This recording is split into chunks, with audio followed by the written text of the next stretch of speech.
It's fitting that I'm recording this today.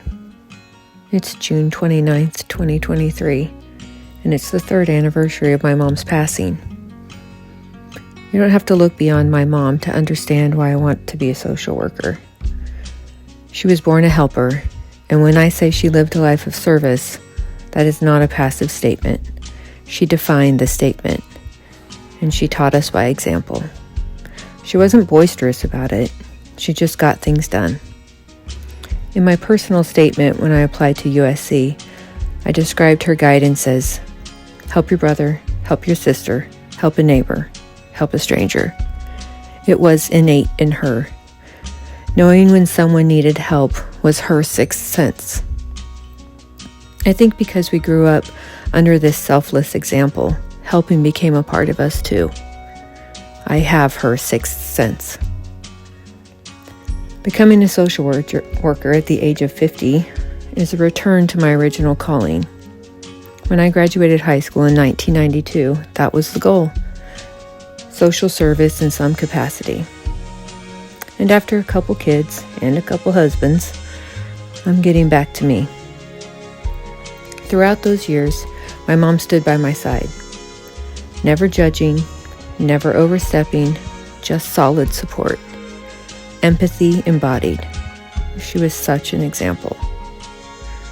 When any of us were struggling, or when my mom was struggling, she would kindly say, "We're all just doing the best we can." And she meant it.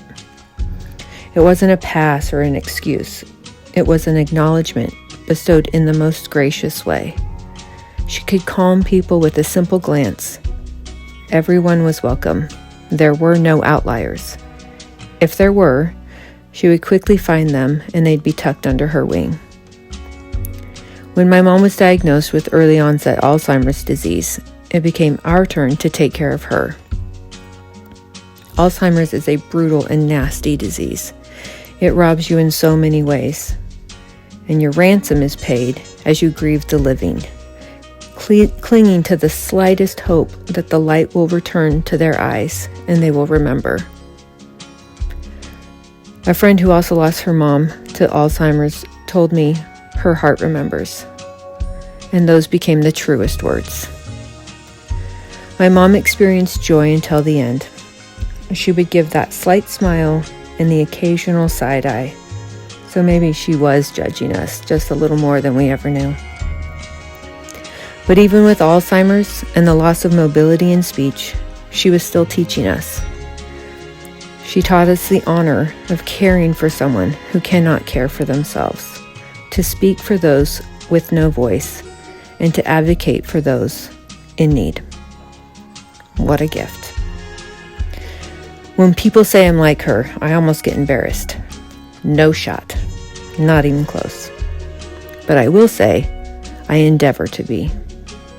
Becoming a social worker is as much for her as it is for me. All the good that I will ever do in this profession is rooted in her memory. It is my honor to carry on her legacy. I love you, Mom.